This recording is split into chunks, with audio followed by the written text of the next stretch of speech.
Good evening.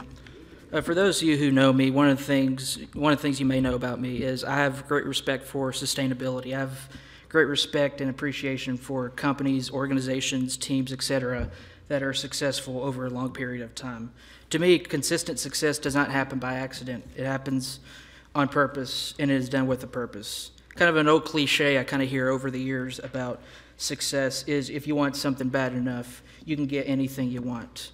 Well, yes, desire is important, but there are a lot of individuals, teams, organizations who want to be successful, but they're not successful for whatever reason. I don't think I've ever heard a team or organization say, hey, want to know what we should do? Let's just be the worst at what we do. I tried to Google that, and I couldn't find any data to back that up. Just because we are Christians on a regular basis, are we doing a well job at it every day? Are we exemplifying a Christian life at all times? How can we improve from where we are today and improve consistently going forward? Successful organizations have unique traits that help them succeed. Tonight, I would like to throw out a few thoughts of what I noticed from companies who succeed and be able to apply it so that we could be better Christians. The first point I would like to discuss is disciplined comfort.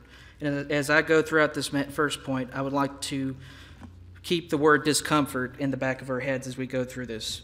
Hebrews chapter 12, verse 11 says, For the moment, all discipline seems painful rather than pleasant, but later it yields a peaceful fruit of righteousness to those who have been trained by it.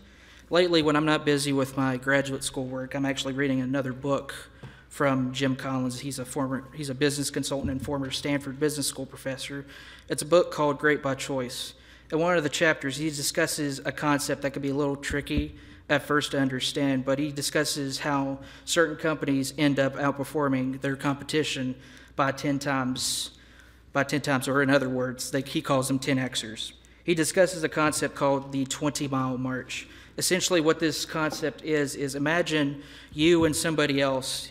You're in a competition. You're starting from the city of San Diego, and your goal is to march from San Diego to the point of Maine. And so pretty much your strategy is the first day you go 20 miles, and then the next day you go another 20 miles, and then the next day 20 miles, and you go 20 miles until you reach the state of Maine. The other person does the same march. They get so excited about the first day, they're like, you know what, I'm going to march 40 miles.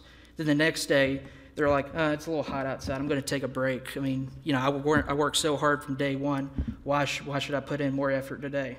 Well, they keep this trend going up, and sooner before they know it, their competition reaches Maine before they do. So essentially, why is this story relevant? The story is relevant because what Collins was saying was companies who outperform their competition, they have a certain plan in place.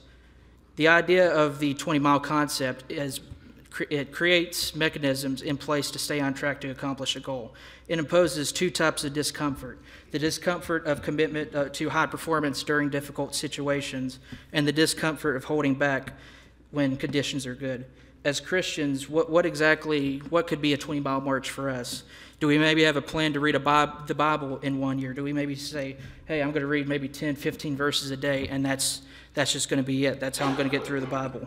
Are we maybe making a priority before we do something, before we go to bed, before we eat a meal every time, to say, go to God in prayer? Or maybe we could say, I'm going to reach out to 5 people who are maybe sick and not well and just seeing how they're doing. I'm just going to stick to that. Essentially, are we sticking to a strategy to where we can handle the discomfort of committing to high performance during rough times? And then also, do we know when to hold back during good times?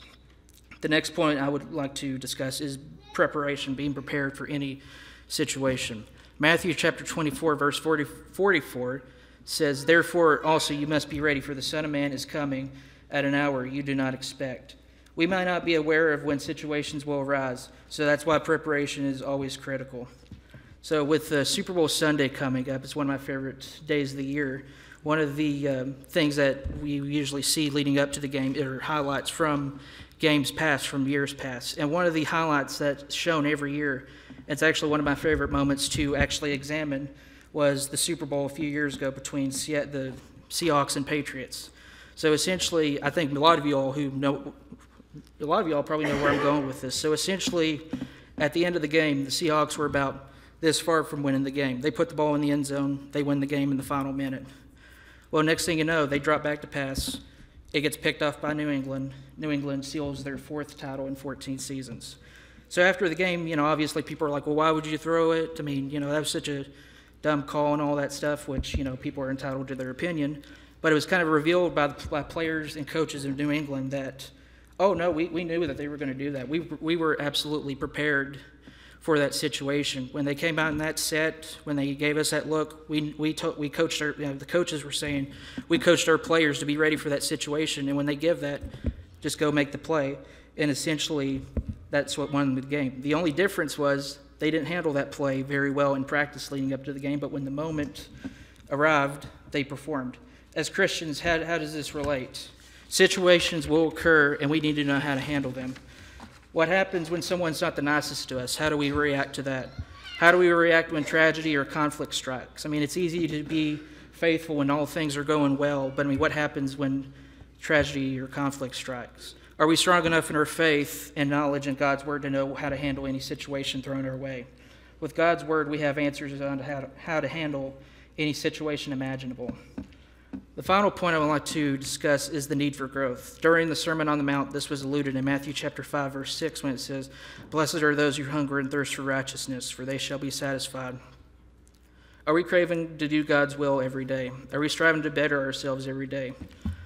Recently, and I did confirm this from a few sources, I was looking on LinkedIn one day, and I found a statistic that was kind of interesting when I first read it.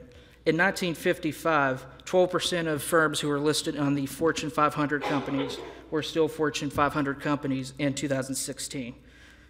So if you do the math, that's 60 companies who were on the original list are still on the list today. Why is that? What happened to the other 88%? During one of my MBA classes, it was actually an operations class, I was required to watch a video about innovation. In this video, there's a quote by a gentleman named VJ. I'm not even going to say his last name. I'd be doing an awful job at it. Essentially, towards the end of the video, he states that innovation is not optional. It's oxygen. This is essentially saying innovation is necessary for businesses to sustain. Learning and understanding God's word is not optional. It's necessary in order for us to have an impactful Christian life. As I stated at the beginning of this, consistent success does not happen by accident. It occurs on purpose, and it's done with a purpose.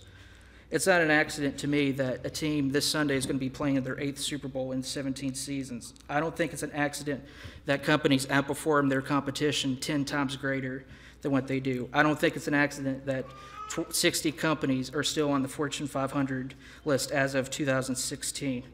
For us to be consistently successful in living a Christian life, to some degree, there needs to be discomfort.